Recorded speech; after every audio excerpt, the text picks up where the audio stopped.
Смотрите в новом выпуске Вестника Харасхал. Мини-ярмарка вакансий для граждан с инвалидностью «Равные возможности». Парафестиваль «Спорт вместе по-настоящему». Кино о людях с сильным духом.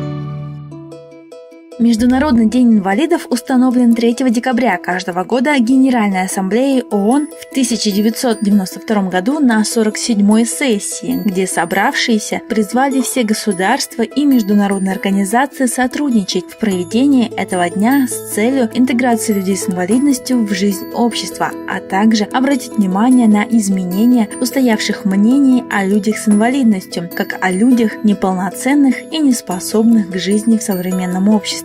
Для людей с инвалидностью самое главное – ощутить себя полноценной личностью. Это является важным компонентом взаимосвязи культуры, человека и общества, того особенного пространства, позволяющего людям с особенностями здоровья чувствовать себя полноценным членом общества. Человек с инвалидностью не должен оставаться один на один со своими проблемами. Необходимо делать все возможное для его успешной интеграции в активную жизнь. В рамках декады инвалидов в разных уголках страны проводится большое количество необходимых мероприятий.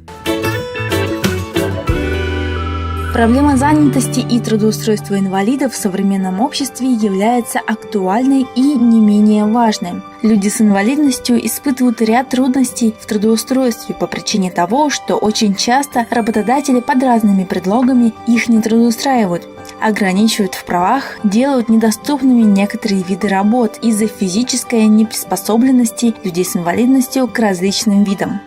Большую работу по трудоустройству людей с инвалидностью проводит Центр занятости населения, которые организуют ярмарки вакансий, помогают в подборе работы и проводят постоянные бесплатные консультации по составлению резюме, прохождению собеседований и многое другое. С начала года у нас в Центре занятости было трудоустроено 207 инвалидов. В основном инвалиды устраиваются, конечно, на временные вакансии. Из них было трудоустроено 138 человек. 8 человек с начала года было устроено на квотируемые рабочие места. Это специальные рабочие места для трудоустройства инвалидов. Так, на днях в стенах нового здания Центра занятости населения Якутска прошла мини-выставка вакансий «Равные возможности», в которой приняло участие 12 предприятий города. Работодателями было представлено 23 вакансии для соискателей на 48 рабочих мест. Вообще у нас 6 человек с инвалидностью работают. Обращений меньше, конечно, поэтому мы пришли на ярмарку вакансий, предложить вакансии именно этим людям. Вакансии продающих должностей, консультант, менеджер ипотечного кредитования и старший менеджер по обслуживанию. Много кандидатов на наши вакансии. Мы проводим еженедельно на должность консультант, групповые собеседования. То есть приходит несколько кандидатов, и эксперты выбирают тех кандидатов, которые им подходят по должности.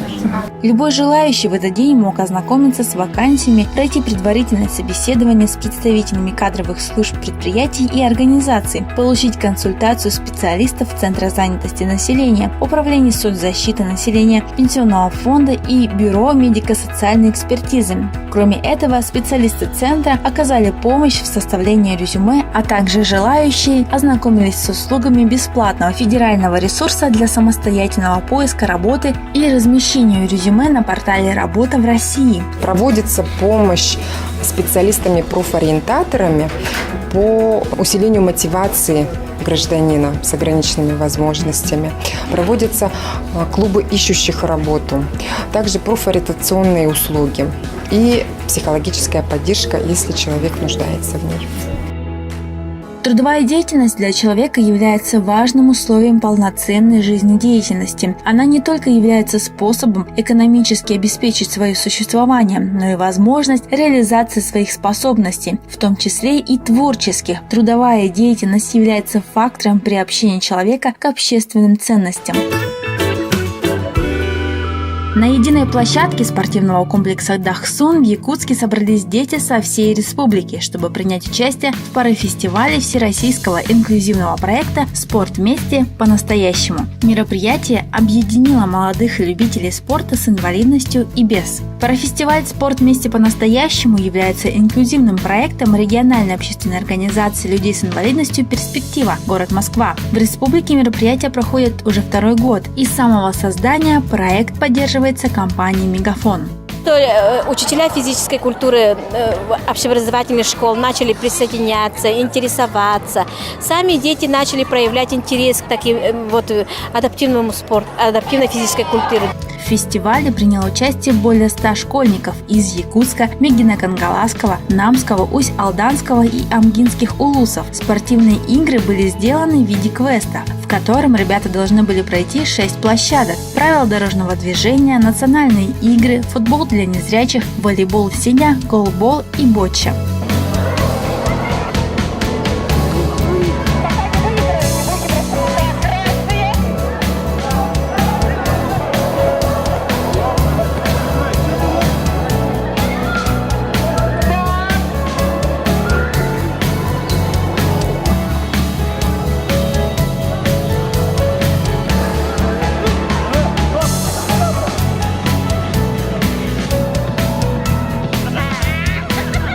Соревновались по разным видам спорта. Это голбол, ботча. В основном нам очень сильно нравится ботча, да? Вот девочки у меня практически некоторые, они сами как тренера, и они сами могут объяснять правила и показывать, как надо эту игру играть. Ботча. Спорт по-настоящему не только спорт, это вид спорта, да, но и остальные другие виды спорта, как ботча, как голбол, как национальные подвижные игры, чтобы их направляло именно здорового образа жизни и разбивало их физически, духовно и нравственное воспитание, чтобы у них было.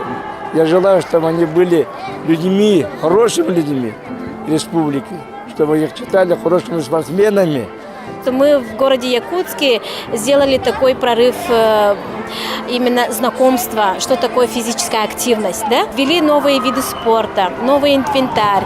И, конечно, мы очень хотим, чтобы данный проект еще имел продолжение, чтобы еще больше не только город Якутск, но и районы подключились к этому проекту, все школы, которые общеобразовательные. Парафестиваль является финальным мероприятием в этом году в рамках проекта «Спорт вместе по-настоящему». Надеемся, что к следующему фестивалю к нам присоединятся другие школы и поддержат наш проект.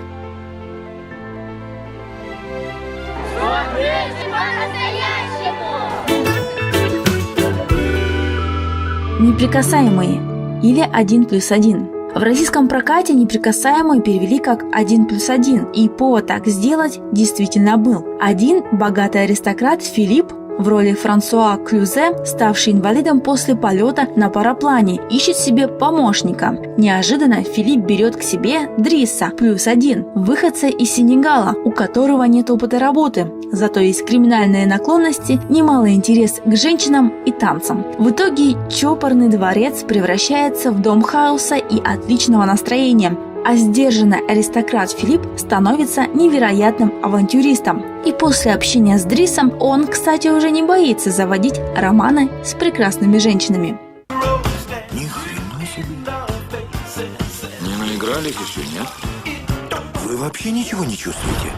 Скафандр и бабочка. Еще одна вполне реальная история невероятной борьбы. В 1995 году главный редактор журнала «Эль Франце» Жан-Доминик Боби отправился на автомобильную прогулку с сыном, но произошло непредвиденное. У мужчины случился инсульт. Очнувшись после комы через 20 дней, он с ужасом понял, что все его тело, кроме левого глаза, парализовано. Редактор рисковал навсегда быть запертым в неподвижном теле. Однако вскоре он нашел способ общаться с окружающими с помощью подмигиваний. Это позволило журналисту надиктовать целую книгу, которая стала бестселлером и послужила основой для сценария фильма. Несмотря ни на что, Саля – талантливый слабовидящий молодой человек, мечтающий работать официантом в престижном отеле Мюнхена, в который он устраивается стажером и старается, чтобы никто не заметил его проблем со зрением. Кажется, что его вот-вот разоблачат или он сдастся, но Саля все же становится сотрудником отеля своей мечты, потому что рядом друзья и любимая девушка. Простой сюжет с простой мыслью. Успех приходит к тому, кто идет, падает и снова идет. Фильм основан на реальных событиях. Саля Кахавата живет в Германии. Он автор книги «Свидание вслепую» и успешный бизнес-тренер. Страна глухих. «Страна глухих» – российский фильм режиссера Валерия Тодоровского, известного по фильму «Стиляги». В основу сценария картины легла повесть Ренаты Литвиновой «Обладать и принадлежать». Действие фильма происходит в Москве конца 90-х. Главная героиня картины Рита Чулпан Хаматова попала в неприятности. Ее друг крупно проиграл в рулетке и вынужден бежать. Рите тоже приходится скрываться. Случайно она знакомится с глухой Я-Я, роль которой исполнила Дина Корзун. Девушки быстро подружились, и Я-Я открывает Рите свою тайную мечту – накопить много денег и уехать в страну глухих. Это место, где живут только неслышащие люди. Там царит гармония и справедливость для таких особенных людей. Я знакомит Риту с лидером организационной преступной группировки глухих – Свиньей. Мужчина предлагает Рите работу, участвовать в переговорах, притворяться глухой, а в случае опасности давать Свинье сигнал. Девушка начинает учить язык глухонемых и полностью понять их культуру. Я с радостью помогает Рите осваивать новый мир, попутно влюбляется в девушку. Рита, напротив, неравнодушна к своему новому напарнику – Свинье. Я обманывала тебя. Зачем? Хотела красивую историю,